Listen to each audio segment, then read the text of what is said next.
The Shinto story of creation developed in the part of your world currently known as Japan. Originally, there was chaos. A god, Izanagi, and a goddess, Izanami, gave birth to all that exists today in the world, including aspects of nature and deities. The two most important offspring were the moon goddess, who ruled the underworld, and her brother, a thunderous, vulgar god and a heavy drinker. Once he frightened her away, she retreated to the cave. This distressed the people.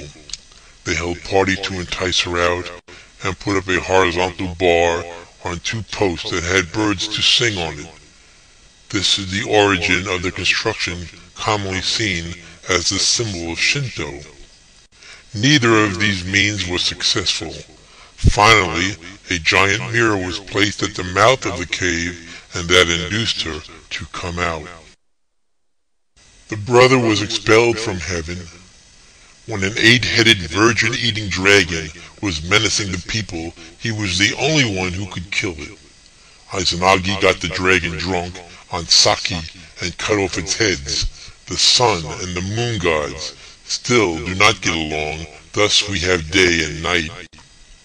The story of Izanagi and Izanami explains much of the belief system and the ways of the Shinto culture. Two relationships, brother and sister, and husband and wife, form the origins of life, the birth of consciousness, considering the incestuous roots of mankind, the rite of purification, and the way things were directed on imperial levels was based on such myths. Here, as in other religious explanations of life, the believer is asked to have faith and fill in the missing pieces of the story of creation. If you are to believe that all life sprung from only two people, must there not be incest in order to populate the world? I reiterate to you here that life, in truth, did not begin with the spontaneous creation of two adult human specimens of differing genders, but was created in a painstakingly slow pace from my limitless patience and guidance.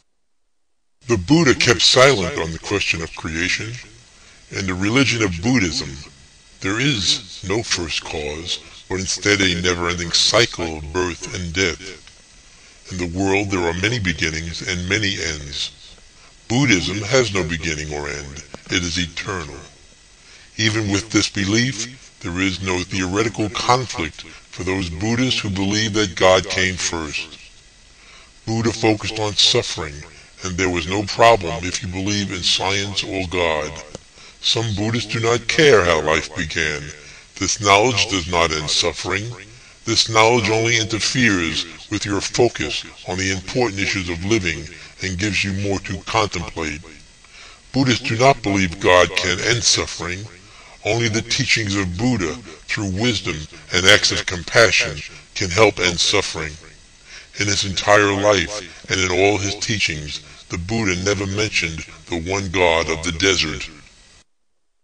The final word on creation. Let me close with restating what I consider a very important element to the makeup of the human mind as I have planned its development. Many of these stories have similar aspects. Those consistent with the great religions of your earth are given credence, not because of their logical practicality, but because the proponents are in sufficiently large numbers to have their followers perpetuate the myth, a term that would offend its worshippers. Other smaller cultures deny growth due to the remoteness of their habitat, or their lack of aggressive expansion and imposition of their beliefs are considered primitive and irrational in their faith. Let me state clearly and without ambiguity my word on this issue as I have continued to do throughout this revelation. I am not a jealous or vengeful creator. I honor all your stories in their attempts to honor me. The truth is that man was not created from lumps of clay or dust, or from someone's insides, or from the vomit of a god, or spontaneously from water, or from a myriad of other stories that I did not relate, but easily could have. These stories cannot be proved or disproved, but some defy common sense logic and depend on the miracle of faith and a divinity that can accomplish anything, no matter how much it challenges the logic of today's science. The truth is that life in the universe has countless forms and stages of development, and this evolution will continue eternally in all corners of celestial space.